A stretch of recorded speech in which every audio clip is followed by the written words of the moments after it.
strong. Come on. 1-on-4. The oohs and ahs in the crowd. They picked that one out early. Yep. See ya. Welcome into Celtics Post-Game Live, presented by your New England Ford dealers and Ford trucks. Eddie House, Amina Smith here with you. And the Celtics win in dominant fashion against the Kings, 126-97.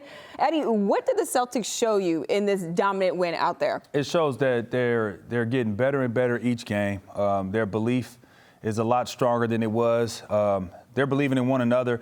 And it doesn't matter who the opponent is. They're going to play their game. And defensively, that showed tonight. I mean, they had a little lull in the third quarter. That's something we got to watch. In the last 3 games in the third quarter, they've given up a lot of points in the third quarter, but they've come out on the winning side 2 out of those 3 games. So they just got to continue to play the way they've been playing defensively, trust each other, take the one-on-one challenge, and be there for your teammates, and then knock shots down. Guys were knocking shots down. Yeah, they were knocking shots down all night long. All right, let's send it out to Abby Chin, who's with Jaylen Brown right now. Jaylen, you and Jayson put on an offensive show in that first half. You got it started. Jayson took the baton. What is it like when you guys are feeding off of each other like that?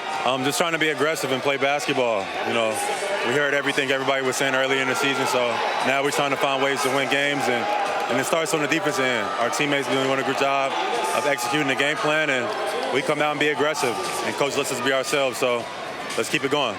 Yeah, how would you describe the chemistry with that starting 5 on the defensive end? It feels great out there. You know, we got each other's back. We know what we can do. We play to each other's highlights, you know what I mean? So we really try to get after it on the defensive end of the ball, and we've been doing it really all season, but we're starting to take the next step. I tell you, boy, I tell you. What'd he tell you? He ain't say nothing. That boy ain't talking about nothing. You said the other night, the dope thing about this team is you guys still have so much room to grow. What are the focuses for you? It's all about us. Continue to get better, continue to come out and clean up the little stuff. The little things is going to matter the most down the line of the season and the playoffs. So now's the time we start trying to get better and really tighten in the rope so we can try to make a run. Jaylen, thank you. Congrats. Thank you, Ab. Appreciate you.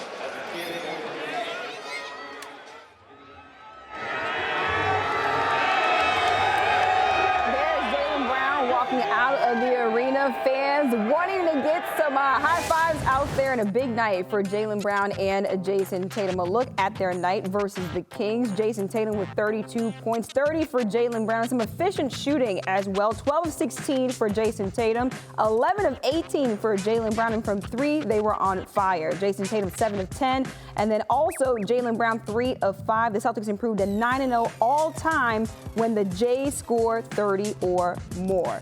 Let's start with a look at Jaylen Brown. 30 points out there for him. And Eddie, I feel like he might have hurt us before the game. We were talking about him just being a little bit better offensively. Just how did Jaylen Brown impact tonight's game? I think he came out in the first quarter with the mindset of just attacking. And he was downhill from the beginning. He was not settling for jump shots, anything. Look, right here, just back cut, get an easy layup, see the ball go in, and just getting around his defender and getting to the basket and using his athleticism to rise above guys. And then right there, once you get a few shots, knocking them down, getting to the basket, making easy layups, the basket gets bigger, gets open, and you're starting to be able to step behind a 3 and knock 3s down. But this is where he's at his best, is when he's in attack mode and uses athleticism and quickness to get around guys. And you mentioned Jaylen Brown's athleticism. Just how much did that shine in tonight's win? Because I felt like he was super shifty out there on the floor. Yeah, he was. They had a problem keeping him in front. And once he got around and got his shoulders around the guys and dipped that shoulder,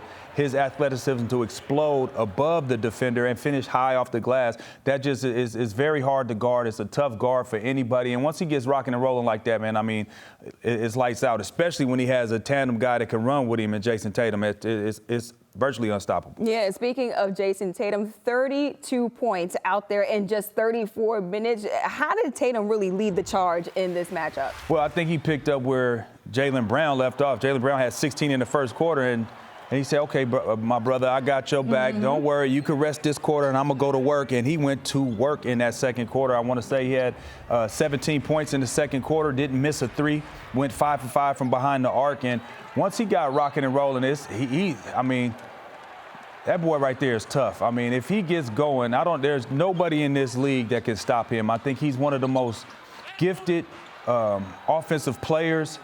not only shooting the basketball, but getting to his spots, getting to the basket, and he is relentless once he gets going. Yeah, he was out there shooting them threes tonight. 7 of 10 from beyond the arc. You see the 32 points out there from Jayson Tatum. And just as you mentioned, 17 points in that second quarter. Jayson Tatum was just absolutely relentless. And you could tell that he was having fun inside of the arena. Let's bring in Scal, who's live in Sacramento right now. And Scal, we're talking about Jayson Tatum. Just how did you see him impact this win? Oh my gosh, Amina, he did everything.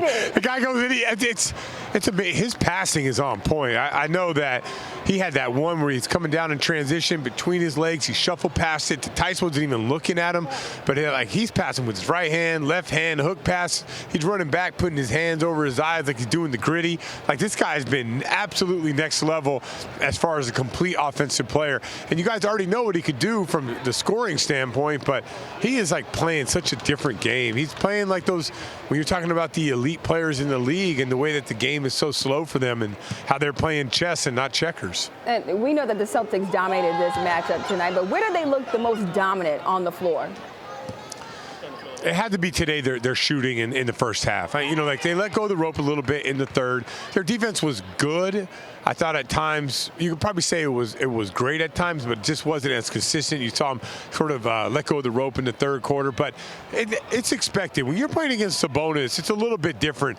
Like, those dribble handoffs aren't easy to switch. It's not like a pick and roll, which these guys have been amazing at, but, you know, Sabonis, they're not going to face Jokic, and he's also a little bit different, but I think offensively today, they were clicking on all cylinders. So let's talk about Tatum and Brown and their level when those guys are taking turns, and those guys can, like, I don't think anybody, if they're playing like that offensively, it's going to be tough for anybody in the league, let alone Sacramento. Eddie, Scal mentioned that defense. What did you see out of this Celtics defense tonight? I've seen that they're engaged. They've been engaged. But Scal, let's just talk about this. That third quarter, you talking about letting go of the rope. I think that's something that they need to pay attention to and clean up moving forward, especially getting into the playoffs. You don't want to have any lapses on your defense and let teams get any kind of life, especially if you have an opportunity to bury them. You got to keep them buried and don't allow them to try to get back in game, especially if they're on their home court, to get the fans involved in it. I think that's something we got to look at, and I think they will clean that up. But overall, their defense has just been fantastic. Guys been buzzing around on defense. Everybody's engaged. Everybody has their back. We know what Robert Williams can do. We know what Marcus Smart can do. But everybody else, Grant Williams was out there playing defense. Peyton Pritchard was battling down low when he got switched. So it's just good to see everybody out there engaged defensively, taking the one-on-one challenge, and then also having the teammates back. Yeah, another thing to mention on this game, I thought Al Horford, he only played 22 minutes, and when he was out there, huge impact, you know, just defensively as well. But yeah, I'm with Eddie on this one. I do give him just a little bit of an out today, because just Sacramento and Denver in particular, those guys play so different, where your center is like the center of attention getting the ball. So outside of that, but I'm with you. It was kind of an off game from that standpoint in the third, but in general, their defense has been closer to 48 minutes that we've seen in a long time. Yeah, definitely closer to 48 minutes on the defensive end for the Celtics team. Thanks so much, Scal, for that insight.